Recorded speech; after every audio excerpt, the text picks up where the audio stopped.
इस कहानी की शुरुआत होते ही हमें लोगों को इधर उधर भागते हुए दिखाया जाता है और टीवी पर लगातार इवैक्यूएशन अलर्ट की न्यूज चल रही थी। शहर के बाहर का नजारा देखा जहां पर पूरा शहर तबाह हो चुका था। बिल्डिंग्स में आग लगी हुई थी। इसी तबाह हुए शहर में हमने सड़क के बीच एक बड़ा गड्ढा देखा। गड्ढे के अंदर मार्क नाम का एक आदमी फंसा हुआ था और हर कोशिश कर रहा था यहाँ से निकलने की, लेकिन उसकी टांग पर एक भारी पत्थर पड़ा हुआ था। मदद के लिए वह जोर जोर से चिल्लाता है, लेकिन आसपास कोई भी नहीं था। अब कोई भी मदद न आने पर मार्गी की नजर पास ही में पड़े एक मेटल रोड पर पड़ती है। वो उस रोड से अपना फोन उठाता है और जल्दी से किसी को कॉल करने की कोशिश करता है, लेकिन उसकी हर कॉल वॉइस मेल पर जा रही थी। उसकी कोई मदद नहीं हो पा रही थी और तभी अचानक से जमीन फिर से हिलने लगी। मार्क जल्दी से कसकर उस पत्थर को पकड़ लेता है और फिर से जोर से मदद के लिए चिल्लाने लगा। अब उसके पास यहाँ कोई भी उम्मीद नहीं बची थी, लेकिन अपने बच्चों का चेहरा याद करके उसने सोचा कि मैं हार नहीं मानूंगा। उसने हिम्मत जुटाई और अपने फोन की फ्लैशलाइट ऑन की ताकि आसपास के रास्ते को देख सके। उसने अपने पीछे एक अंधेरी टनल देखी, लेकिन तभी अचानक से उस टनल में से एक भयानक गुर्राने की आवाज आई। मार्क बुरी तरह से डर जाता है। जल्दी से अपने फ्लैशलाइट को बंद कर दिया और कुछ देर वहीं पर बैठा रहा। वो काफी डर चुका था, लेकिन फिर भी वह सोचता है कि मुझे किसी तरह से अपनी वाइफ को खबर देनी होगी। वो अपना वॉइस मैसेज रिकॉर्ड करता है और अपनी सारी हालात बताते हुए कहता है कि बच्चों का अच्छे से ध्यान रखना।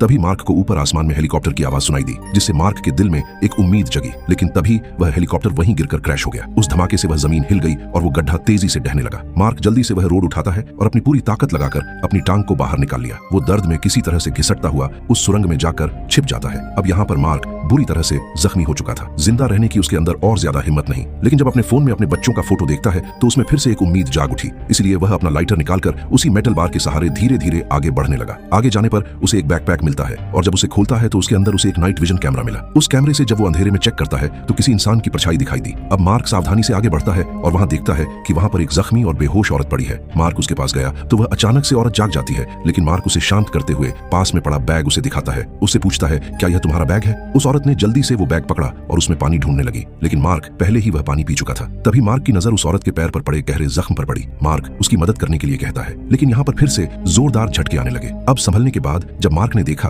तो वह औरत यहाँ पर नहीं, इसलिए वो उसे पुकारने लगा, लेकिन उसने आगे जाकर देखा कि वो वहीं है। उस औरत के चेहरे पर एक अजीब सा डर था। वो मार्क को शांत करते हुए कहती है कि चुप रहो, वरना वो चीज हमें ढूंढ लेगी। मार्क हैरान हो जाता है कि कौन सी चीज, लेकिन वो उसे बस चुप रहने को बोलती है। खैर थोड़ी देर बाद मार्क ने उसकी मरहम पट्टी की। थोड़ी देर बाद मार्क को गुस्सा हो गया और चीख कर बोलता है कि यह सब भूकंप की वजह से हो रहा है। वो औरत हंसती है और उससे कहती है कि क्या भूकंप? तुम्हें सच में ऐसा लगता है यह भूकंप है? जिस पर मार्क कहता है कि हाँ, पिछले कई हफ्तों से ऐसा हो रहा है। बोलत कहती है, क्या तुमने उस चीज को नहीं देखा? लेकिन इससे पहले वो आगे कुछ और कह पाती। जमीन फिर से हिलने लगती है। बोलत कहती है, कोई नहीं आएगा बचाने हमें, सब मर चुके हैं। मार्क उससे कहता है कि देखो, हमें खुद को बचाने के लिए यहाँ से जाना होगा। इसके बाद ये दोनों आगे बढ़ने लगे। मार्क आगे रहना चाहता था ताकि वो रास्ता देख सके, लेकिन औरत कहती है कि नहीं, मैं आगे रहूंगी, वरना तुम मुझे छोड़ जाओगे। मार्क ने कहा, मैं ऐसा क्यों करूंगा? जिस पर वो कहती है, सब वैसा ही करते हैं, दूसरों को छोड़कर भाग जाते हैं। उस औरत को खुद पर भरोसा दिखाने के लिए मार्क उसे अपनी बेटी की फोटो दिखाता है। कहता है कि देखो, मैं भी अपनी फैमिली तक पहुंचना चाहता हूँ, लेकिन बावजूद इसके भी वो औरत मार्क को आगे नहीं जाने देना चाहती थी। इसलिए उसने मार्क को जोर से मारा, जिससे वो पीछे हट गया। इसके बाद उसने मार्क से वो लाइटर भी ले लिया और उससे कहा,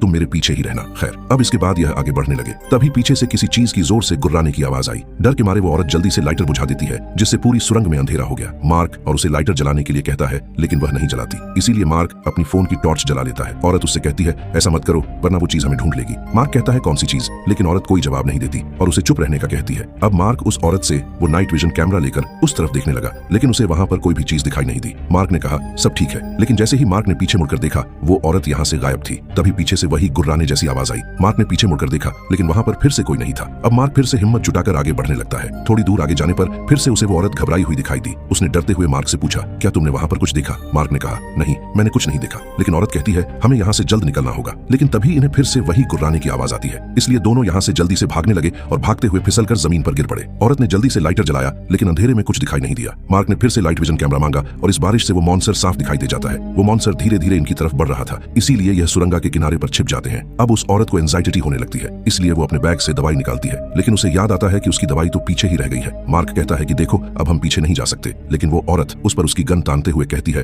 कि वह दवाई मुझे ला कर दो। अब मार्क के पास दूसरा कोई रास्ता नहीं था, इसीलिए वो उसका पैकेट लेने के लिए वापस जाता है और जल्दी से वापस से ले भी आया। अब मार्क ने उसे दवाई दी और उसके पास बैठ गया और उससे पूछता है कि आखिर वो खौफनाक चीज थी क्या? औरत ने ज्यादा कुछ नहीं बताया, कहा कि हम काफी समय से यहाँ फंसे हुए हैं। मार्क ने उससे पूछा, आखिर तुम यहाँ पर फंसी कैसे? तो वो कहती है कि हम राक्षसों से बचने के चक्कर में यहाँ जमीन में इस गड्ढे में गिर गए थे। मार्क कहता है कि हाँ, मेरे साथ भी बिल्कुल ऐसा ही हुआ था। इसके बाद यह दोनों सावधानी के साथ सुरंग में आगे बढ़ने लगे। काफी देर बाद उन्हें एक पतला रास्ता दिखाई दिया जो कि शायद बाहर की तरफ जाता था, लेकिन जैसे ही इन्होंने आगे कदम बढ़ाए, इनका लाइटर बुझ गया। मार्क से उसका फोन मांगा, लेकिन मार्क कहता है कि फोन में बैटरी बहुत कम है और यह हमारा आखिरी सहारा है। इसके बाद उस औरत को एक सुरंग में तेज रोशनी दिखाई दी। उसे लगता है कि शायद हम बाहर निकलने के बहुत करीब हैं। दोनों खुश होकर उस तरफ बढ़ने लगे, लेकिन वहां जाकर देखा कि यह रोशनी किसी की गिरी हुई फ्लैश लाइट से आ रही है। ये देखकर वो औरत फिर से घबरा जाती है, लेकिन मार्क उसे शांत करते हुए फिर से आगे बढ़ने को कहता है। इसके बाद यह वो फ्लैश लाइट लेकर आगे बढ़ने लगे तो इन्हें यहाँ पर एक डेड बॉडी दिखाई दी जो कि पत्थरों के नीचे दबी हुई थी। इस आदमी के सामान की तलाशी लेने पर इन्हें उसके सामान में एक चाकू मिला। मार्क ने औरत से कहा कि चाकू मुझे दे दो, क्योंकि तुम्हारे पास पहले से ही एक हथियार है। औरत ने झिझकते हुए वह चाकू उसे दे दिया, जिसके बाद इसने उस आदमी की कुछ डेबिट टटोली।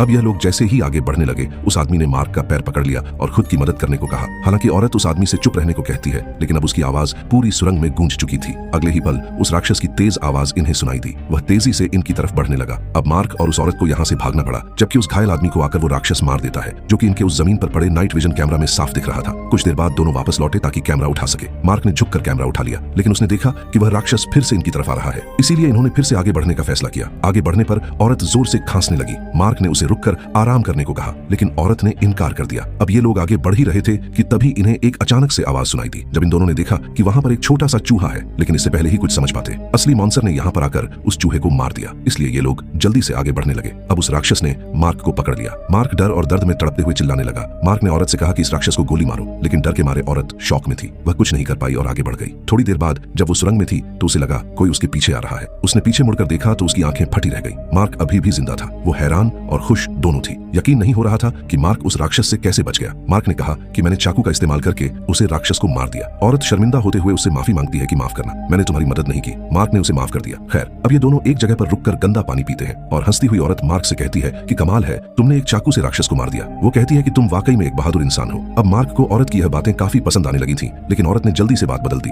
वो कहती है कि हमें आगे बढ़ना चाहिए। अब थोड़ी दूर आगे बढ़ने पर इन्होंने देखा कि सुरंग का रास्ता बंद था। औरत डर के मारे कांप गई। उसने कांपते हुए कहा कि अब हम लोग क्या करेंगे। मार्क ने हालात को देखते हुए कहा कि हमें वापस लौटना पड़ेगा। ये देखकर औरत को बहुत गुस्सा आ गया। औरत ने कहा कि मैं वापस तो कभी नहीं जाऊंगी, और घबराहट में उसने सामने पड़े पत्थरों पर लात मारना शुरू कर दिया। मार्क के पास भी दूसरा कोई रास्ता नहीं था, इसीलिए वह भी औरत की मदद करने लगा। और काफी मेहनत के बाद इन्होंने एक छिपा हुआ रास्ता खोज लिया और रास्ता नीचे की तरफ जा रहा था, जैसे किसी ड्रेनेज टनल में जाता हो। नीचे उतरते हुए इन्होंने यहाँ देखा कि यहाँ पर एक मरा हुआ आदमी पड़ा है। ऊपर नजर डालते हुए मार्क ने देखा कि वहाँ एक लोहे की जाली है। दोनों ने उस जाली को हटाने की कोशिश की, लेकिन थकान और जख्मों की वजह से यह उसे पकड़ नहीं सके। तभी ऊपर से गोलियों की आवाजें और लोगों की चीखें सुनाई दी। दोनों ने एक दूसरे की तरफ देखा और फिर पूरी ताकत से मदद के लिए चिल्लाने लगे। अब कुछ देर बाद ऊपर से इन्हें एक सोल्जर देखता है और इनसे कहता है कि मैं तुम्हारी मदद करने के लिए यह आया हूँ, और अपने साथी से रस्सी लाने के लिए कहा। मार्क और उस औरत की आंखों में एक उम्मीद जाग उठी, लेकिन तभी ऊपर एक तेज धमाका हुआ और राक्षस ने हमला कर दिया। सोल्जर ने तुरंत गोलियां चलाई, लेकिन वह चीखता हुआ नीचे गिर पड़ा और उसका पूरा खून ऊपर से टपक कर मार उस औरत के ऊपर गिर गया। फिर उस राक्षस ने इन दोनों पर भी हमला करने की कोशिश की,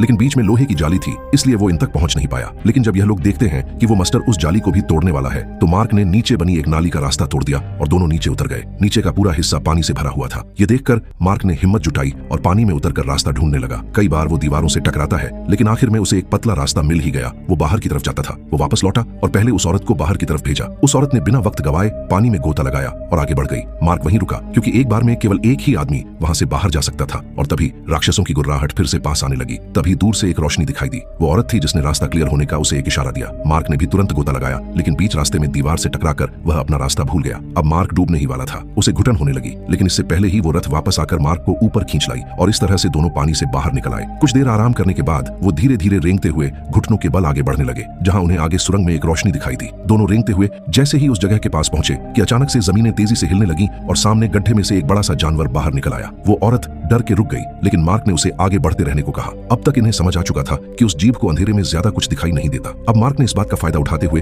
उस औरत को धीरे धीरे आगे धकेला और वह खुद उसके पीछे बढ़ने लगा। लेकिन अब वो औरत एक जगह पर रुक गई थी। मार्क ने देखा कि उस औरत की जान चली गई है, उसकी एंजाइटी और जख्मों की वजह से। अब औरत का शरीर बाहर निकलने के रास्ते में फंस गया था और ऊपर से सुरंग तेजी से ढह रही थी। मार्क ने घबराकर चारों ओर देखा। उसने नीचे झांका तो वहां पर सैकड़ों जीभ उस गड्ढे में रेंग रहे थे। वह जानता था कि जरा सी भी आवाज हुई तो सारे जीभ उस पर टूट पड़ेंगे। उसने धीरे से औरत की चीजें उठाई और उन्हें सरकाने की कोशिश की, लेकिन वो हिलने को तैयार नहीं थी। थक कर मारकर वहीं पर लेट गया। अब निराश होकर उसने अपनी बंदूक उठाकर अपनी जान लेने की कोशिश की, लेकिन ट्रिगर दबाने पर कोई गोली नहीं चली, क्योंकि वह खाली थी। इतने में ही स्क्रीन पर उसकी बीवी का वॉइस मैसेज आया, जिसमें था कि हम लोग सुरक्षित हैं और तुम्हारे आने का इंतजार कर रहे हैं। ये बात सुनकर मार्क के अंदर एक नई उम्मीद जाग उठी। मार्क के दिमाग में एक आइडिया आया। उसने अपने फोन का अलार्म ऑन किया और उसे उस औरत के पॉकेट में रख दिया। फोन की आवाज सुनकर एक जानवर उस गड्ढे से आया और उस औरत के शरीर को गड्ढे में ले गया। अब इस मौके का फायदा उठाकर मार्क ने बाहर निकलने की कोशिश की, लेकिन जमीन हिलने लगी और एक जानवर ने उसे भी पकड़ लिया। लेकिन मार्क ने अपना लाइटर जलाकर उसे जीप के मुंह पर दे मारा, जिससे आग भड़क उठी और वह जीप जलता हुआ पीछे हट गया, जिसके बाद मार्क बाहर निकल आया। लेकिन जैसे ही उसने बाहर की दुनिया को देखा